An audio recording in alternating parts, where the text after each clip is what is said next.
અમદાવાદમાં પર્યાવરણ સંરક્ષણ અને વિકાસનો ઐતિહાસિક દિવસ નોંધાયો છે. કેન્દ્રીય ગૃહ અને સહકાર મંત્રી અમિત શાહની ઉપસ્થિતિમાં એક જ દિવસે 1,25,93,513 વૃક્ષોનું વાવેતર કરીને નવો રેકોર્ડ સર્જાયો છે. આ સાથે 405 કરોડના વિવિધ વિકાસ કાર્યોનું લોકાર્પણ અને ખાતમુહૂર્ત પણ કરવામાં આવ્યું. સાયન્સ સિટી ખાતે યોજાયેલા આ ભવ્ય કાર્યક્રમમાં મુખ્યમંત્રી ભૂપેન્દ્ર પટેલ, ઉપમુખ્યમંત્રી હર્ષ સંઘવી સહિત અનેક મહાનુભાવો હાજર રહ્યા હતા.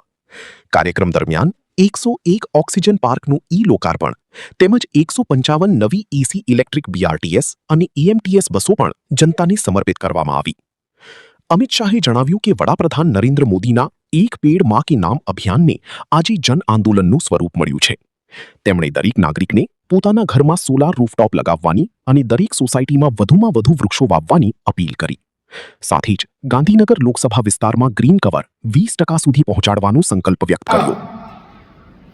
9 વાગ્યાની વહેલી સવારે અહીંયા ઉપસ્થિત સૌ ભારતીય જનતા પાર્ટીના કાર્યકર્તાઓ અને અમદાવાદ શહેરના નાગરિકોને મારા રામ રામ નમસ્કાર. મિત્રો, આજ હું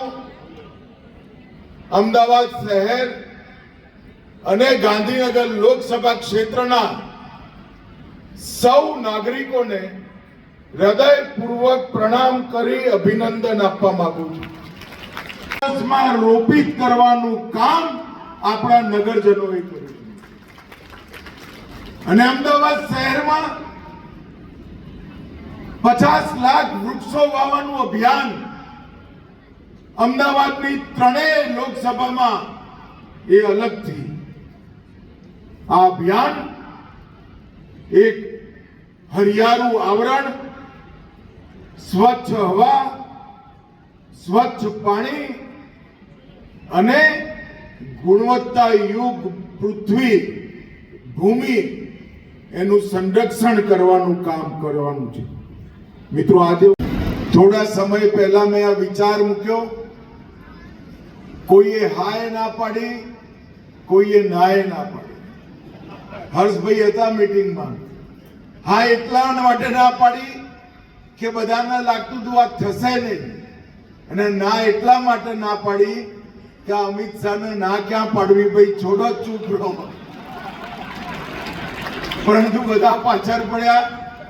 ગુજરાત સરકાર, એના મુખ્યમંત્રી, ઉપમુખ્યમંત્રી, અમદાવાદ મ્યુનિસિપલ કોર્પોરેશન, ભારતીય જનતા પાર્ટીના કાર્યકર્તાઓ અને જોતામાં આ 1.25 કરોડ વૃક્ષનું અભિયાન એ કોઈ નારો ના રહેતા જન અભિયાન બની ગયું અને આજે 1,67,000 નાગરિકો પોતપોતાની કોલોનીમાં પણ વૃક્ષ વાવવાના છે.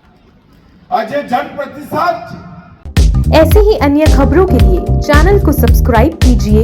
खबरों का नोटिफिकेशन पाने के लिए बेल आइकॉन को जरूर दबाएं.